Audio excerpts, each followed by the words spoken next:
सुप्रभात बच्चों। आज हम लोग आलोक धनवा द्वारा रचित कविता पतंग के शिल्प सौंदर्य को समझेंगे। बच्चों, हम लोग जानते हैं कि हमारे एग्जाम में कम से कम 2 नंबर का शिल्प सौंदर्य कविता से संबंधित प्रश्न आता है। 2 नंबर शिल्प सौंदर्य और 2 नंबर काव्य सौंदर्य, भाव सौंदर्य।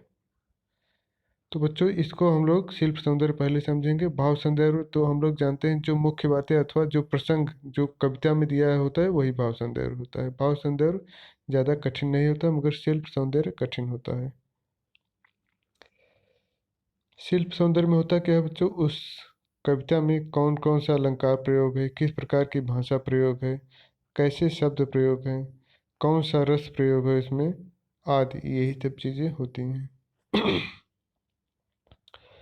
जैसे सबसे तेज बौछारे गई भात हो गया, सवेरा हुआ। खरगोश की आंखों जैसा लाल सवेरा हुआ। बच्चों, इसमें देखेंगे खरगोश की आंखों जैसा लाल सवेरा, अर्थात खरगोश की आंखों की तुलना किससे की गई है? सुबह सुबह के लाल प्रकाश से खरगोश की आंखों की तुलना की गई है। बच्चों, हम लोग जानते हैं जब किसी एक वस्तु की तुलना दूसरे वस्तु से की जाती है, जब किसी एक वस्तु की तुलना अथवा समानता किसी दूसरे वस्तु से की जाती है तो वहाँ पर होता है उपमा अलंकार। जब एक वस्तु को की समानता दूसरे वस्तु से की जाती है, जैसे कहते हैं कि सीता का मुख चंद्रमा के जैसा सुंदर है, अर्थात सीता का मुख चंद्रमा के समान सुंदर दिखाई देता है। किसका मुख? सीता का मुख।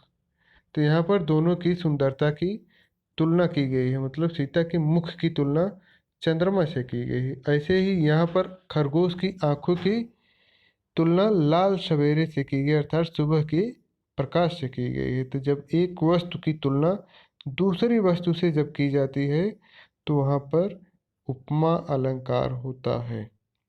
बच्चों, उपमा अलंकार में हम लोग ध्यान देंगे, उपमा अलंकार में जिस वस्तु की तुलना जिससे की जाती है तो पहले वाली वस्तु को हम उपमेय बोलते हैं और दूसरे वाली वस्तु को उपमान। ये तो हो गया अलंकार। इसमें एक अलंकार और प्रयोग किया गया है, वो होता है मानवीकरण अलंकार। शरद आया पुलों को पार करते हुए। बच्चों, शरद मतलब यहाँ पे शरद ऋतु होगा। शरद कोई आदमी नहीं है, शरद ऋतु को बोलते हैं। शरद ऋतु, शिशिर ऋतु। तो जब शरद बरसात के बाद बच्चों शरद ऋतु आता है तो उस समय क्या होता है, इसमें बताया गया शरद आया पुलों को पार करते हुए, अर्थात जो ऋतु होती है, शरद ऋतु होती है, पुलों को पार करते हुए चली आ रही है वातावरण में। अर्थात देखो बच्चों, जब प्राकृतिक वस्तु को अर्थात निर्जीव वस्तु को जब मनुष्यों जैसा क्रियाकलाप करते हुए काव्य में बताया जाता है तो वहाँ पर मानवीकरण अलंकार होता है। जैसे पेड़ चल रहे हैं, पेड़ गा रहे हैं, पौधे झूम रहे हैं, तो ये मनुष्यों की तरह जब काव्य में कार्य करते हैं तो वहाँ पर मानवीकरण अलंकार होता है।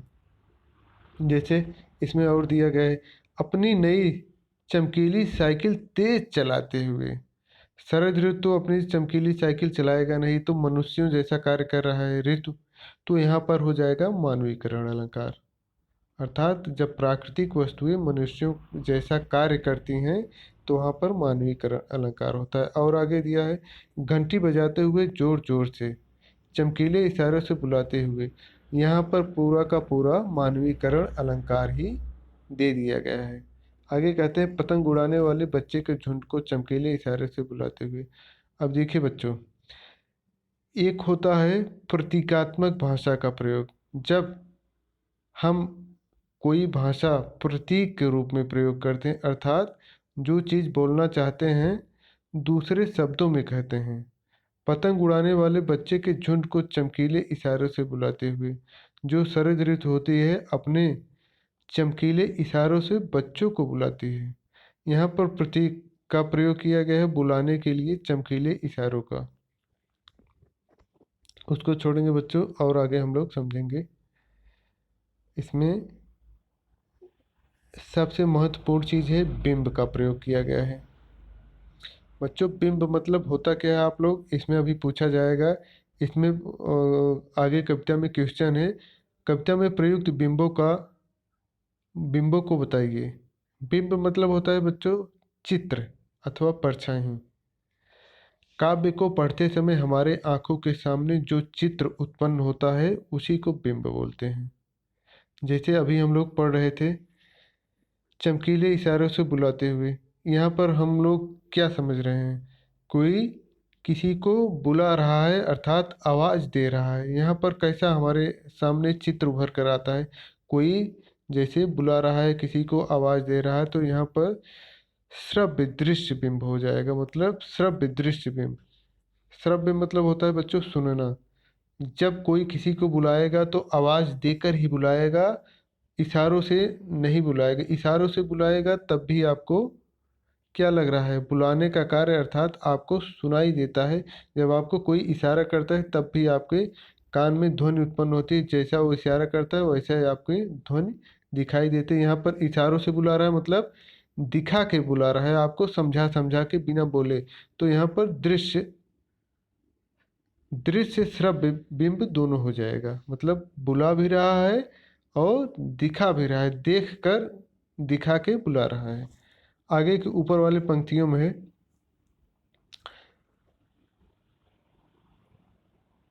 खरगोश की आंखों जैसा लाल सवेरा। दृश्य बिंब इसमें बच्चों, इसमें आपको क्या दिखाई दे रहा है, आंखों से खरगोश की आंखों जैसा लाल सवेरा।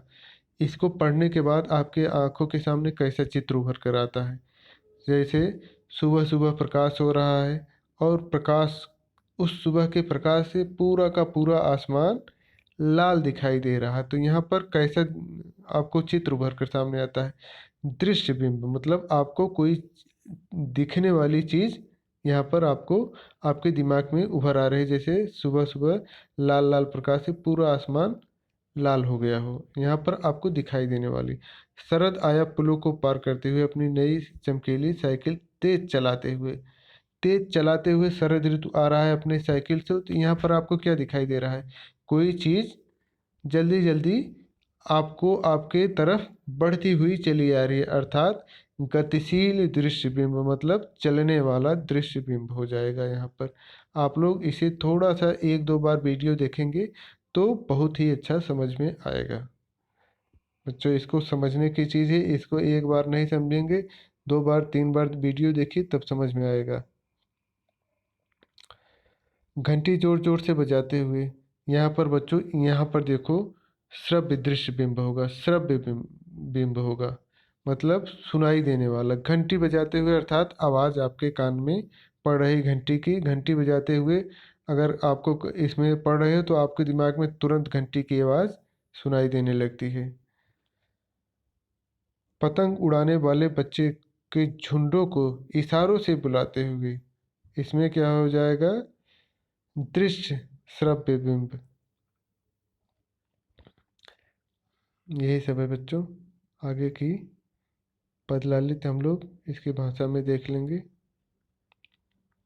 उपमा अलंकार किसे कहते हैं, जहाँ पर उपमेय और उपमान में किसी गुण अथवा समानता के कारण एक दूसरे से तुलना की जाती है, वहाँ पर उपमा अलंकार बोलते हैं। इसको देख लेंगे बच्चों, आप लोग पढ़ते हुए चले जाएंगे।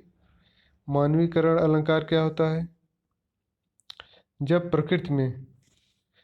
कविता में प्रकृति अथवा जड़ वस्तु मतलब होता है जो चल नहीं सकते अर्थात निर्जीव होते हैं। निर्जीव क्या मतलब एक ही स्थान पर रहते हैं, वस्तुओं पर मानवीय चेष्टाओं का आरोप किया जाता है तो वहाँ पर मानवीकरण अलंकार होता है। यहाँ शरद को साइकिल, पुल पार आदि करते हुए चित्रित किया गया है, अर्थात शरद ऋतु होती है जो तो मौसम होता है, वो तो साइकिल चलाएगी नहीं, न तो पुलों को पार करेगी, अर्थात उसे मनुष्यों जैसा कार्य करते हुए दिखाई दे रहा है।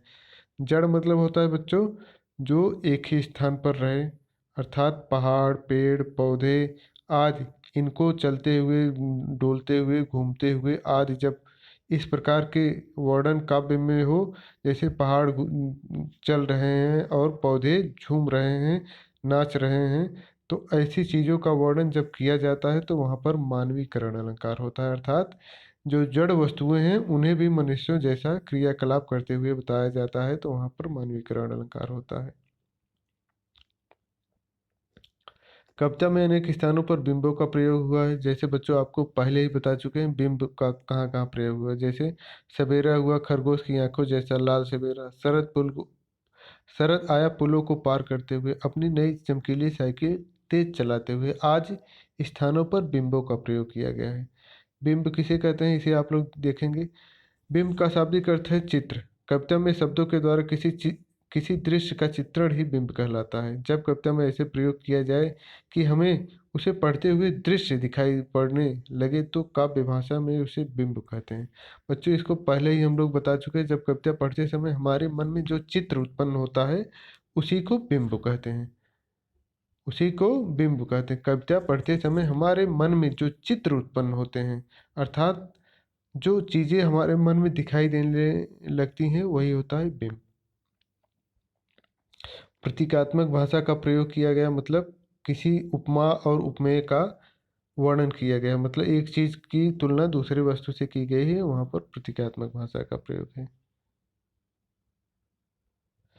कविता की भाषा सरल, सहज और प्रवाहपूर्ण है। शांत और वात्सल्य रस है। शांत रस किसे कहते हैं? विभाव अनुभाव। बच्चों इसमें शांत रस और वात्सल्य रस का प्रयोग किया गया है इस पूरी कविता में।